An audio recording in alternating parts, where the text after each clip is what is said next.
All right. And you're gonna lose. And I'm gonna get you. You better run fast.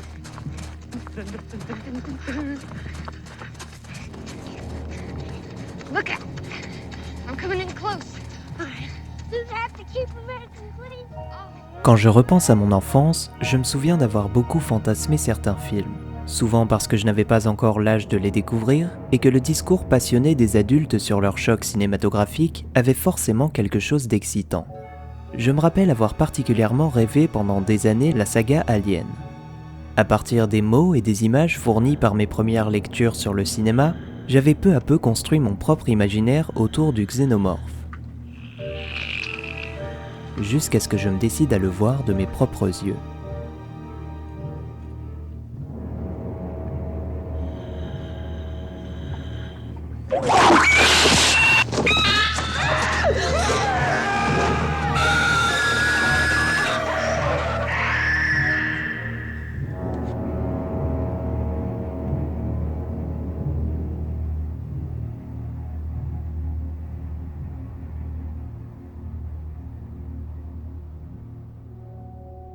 Aucun texte n'aurait su diminuer le choc de cette expérience, qui fut assurément l'une des plus intenses de ma vie de spectateur. Je pense que c'est à cette époque que je me suis forgé une forme d'immunité contre ce fléau contemporain que l'on appelle spoiler. Bien sûr, quand je tombe par hasard sur la révélation d'un twist ou que je me laisse aller à lire l'analyse d'une séquence que je n'ai pas encore vue, je m'expose toujours au risque de la déception. Mais je continue de me faire des films en espérant simplement que les images seront à la hauteur de mes fantasmes. C'est sans doute cette part d'imaginaire que l'on a peur de perdre en redoutant les spoilers. Ce que confirme d'ailleurs la réception des adaptations littéraires les plus populaires. Lorsque l'audience fait part de sa déception, il s'agit souvent de pointer un détail esthétique que le lecteur avait imaginé différemment, plutôt qu'un véritable bouleversement de l'intrigue qui intéresse généralement la critique et passe souvent l'épreuve du temps auprès du public. Et c'est précisément le temps qui permet de savoir si un film ou une série se loge définitivement dans notre mémoire, si les images dépassent le récit et justifient qu'on revienne les visiter.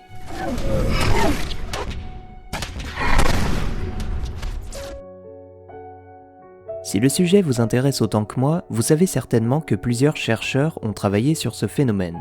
En 2011, à l'université de San Diego, Nicholas Christenfeld et Jonathan Leavitt publient les résultats d'une longue expérience au cours de laquelle ils ont pu constater que les lecteurs qui leur servaient de cobayes tiraient une plus grande satisfaction de leur lecture en connaissant à l'avance l'intrigue dans ses grandes lignes. Mais 4 ans plus tard, une autre étude menée par Benjamin Johnson et Judith Rosenbaum présente des résultats inverses après avoir précisé les critères d'évaluation de l'expérience de lecture. Alors, la science est-elle la plus à même d'éclairer notre rapport à la fiction ? Pas si sûr. Ces résultats contradictoires dépendent trop du profil des lecteurs et de leur intérêt ou non pour le style. Ce qui m'amène à la vraie problématique de cette vidéo. Comment réapprendre à regarder les œuvres de fiction et trouver les antidotes à cette peur du spoiler ? Quel est ce paradoxe qui nous rend à la fois anxieux et réjouis d'être manipulés ? You take the red pill, you stay in Wonderland. And I show you how deep the rabbit hole goes. Lorsqu'on l'interroge sur le même sujet, l'écrivain Pacôme Thielman évoque rapidement l'influence d'Edgar Allan Poe sur l'écriture des séries américaines contemporaines. Car en effet, ces dernières puisent beaucoup dans des schémas narratifs du roman policier dont Poe est l'inventeur, mais aussi le meilleur théoricien. Les séries contemporaines et les franchises hollywoodiennes les plus populaires ont bien quelque chose de cette forme littéraire, dans leur structure qui repose souvent sur des mystères qu'il appartient autant aux personnages qu'aux spectateurs de résoudre. Ce qui rapproche également ce style d'écriture de sa théorie de l'effet qui tissait un lien étroit entre l'auteur et le lecteur en stipulant dans son principe poétique que tout élément d'un texte devait contribuer à une émotion particulière. On comprend donc mieux que le spectateur moderne puisse être obsédé par la révélation d'informations, au point de se sentir dépossédé d'une œuvre lorsqu'on lui dévoile un élément de l'intrigue qu'il n'a pas eu l'occasion de résoudre par lui-même. Comme vous vous en doutez, ce qui m'embête le plus avec ce phénomène, c'est qu'il a tendance à nous éloigner des images. Mais pour se réconcilier avec elles, il faut peut-être en repasser par l'écriture. Le premier film qui m'est revenu à l'esprit en pensant à la peur du spoiler est Sur la route de Madison de Clint Eastwood. car sa force émotionnelle réside dans un choix d'écriture très simple. Le film commence avec un frère et sa sœur qui découvrent à la mort de leur mère une lettre révélant une relation secrète et éphémère remontant à l'été 65. En éliminant le suspense concernant l'avenir de la relation, le scénario permet à Eastwood d'étendre à loisir cette parenthèse idyllique, de regarder et d'écouter ces personnages s'aimer. Nous connaissons la fin, mais pourtant, la séquence pluvieuse qui achève la romance de Robert et Francesca est dévastatrice. Car au suspense lié à l'incertitude, s'est substituée une frustration de ne pas pouvoir intervenir, d'être incapable de changer le cours d'une fiction que l'on estime injuste.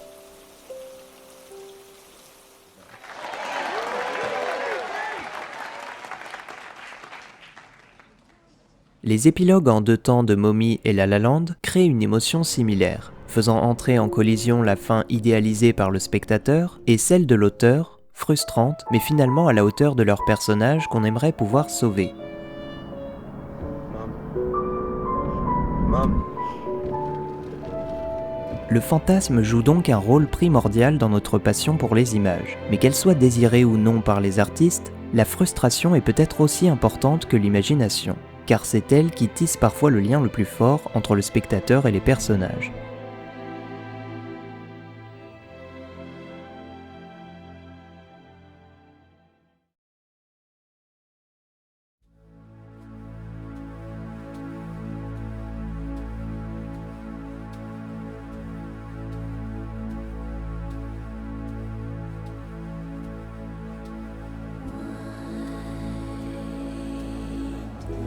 On peut imaginer une multitude de structures qui poussent le spectateur à changer de perspective sur ce qu'il regarde.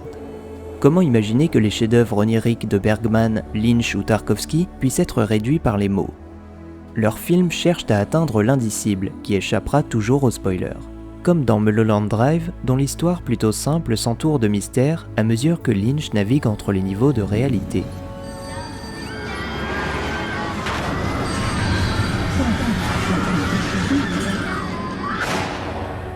Ou dans Le Miroir de Tarkovsky, chef-d'œuvre éclaté en fragments d'histoire, de rêves et de souvenirs personnels. Inside of every human being is an ocean of all-knowingness.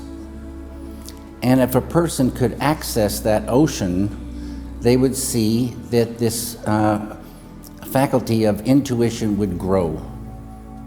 D'autres structures atypiques, comme celle de Tropical Malady, Lost Highway ou Elephant, multiplient les perspectives autour d'un récit brisé qui se reflète différemment dans ses éclats.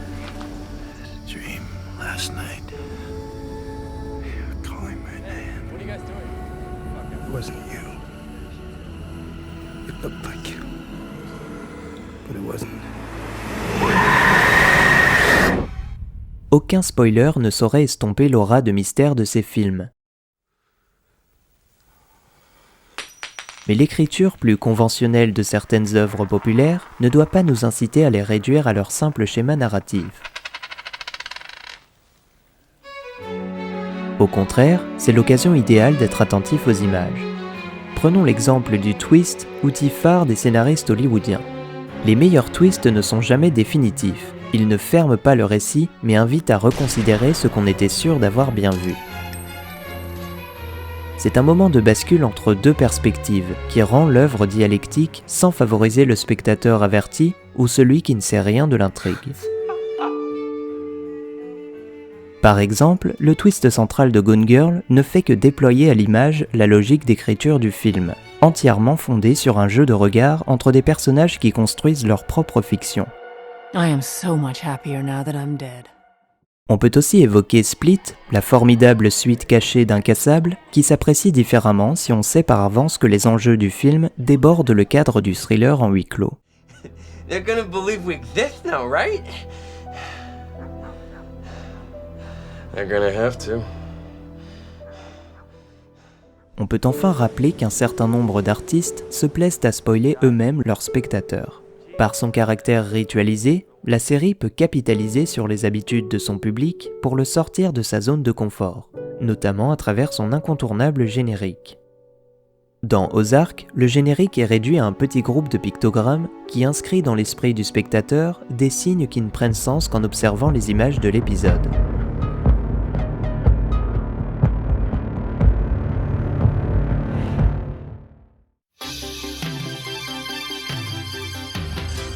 Dans le même esprit, la saison 3 de The Leftovers fait quant à elle de chaque générique une porte d'entrée vers l'imaginaire complexe de la série, qu'il s'agisse d'une chanson dont le texte éclaire le sens de l'épisode à venir,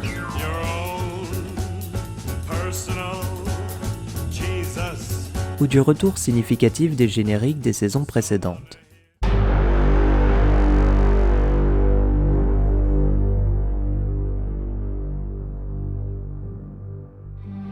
Ces choix esthétiques paraissent anodins, mais ils nous guident à travers les images.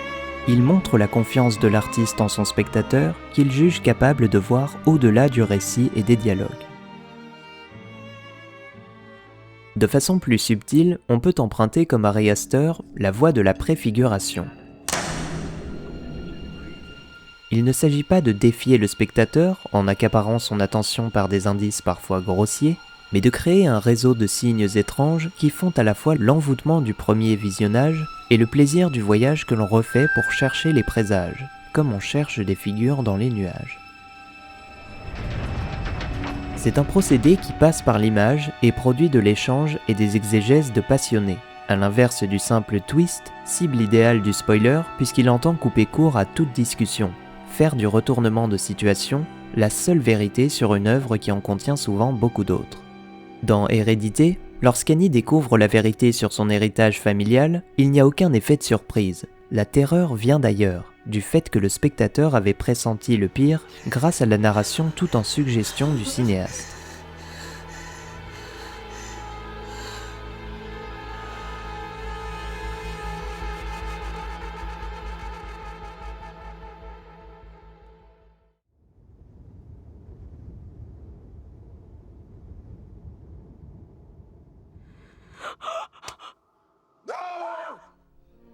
L'expérience d'une forme d'art visuel n'a rien à voir avec une simple réception d'informations, mais plutôt avec cette alchimie si particulière qui unit le corps de l'image et celui du spectateur. La danse symétrique qui se déroule entre la surface des yeux et celle de l'écran. C'est ce contact étrange qui imprime les images sur la rétine, avant qu'elles n'envahissent notre inconscient.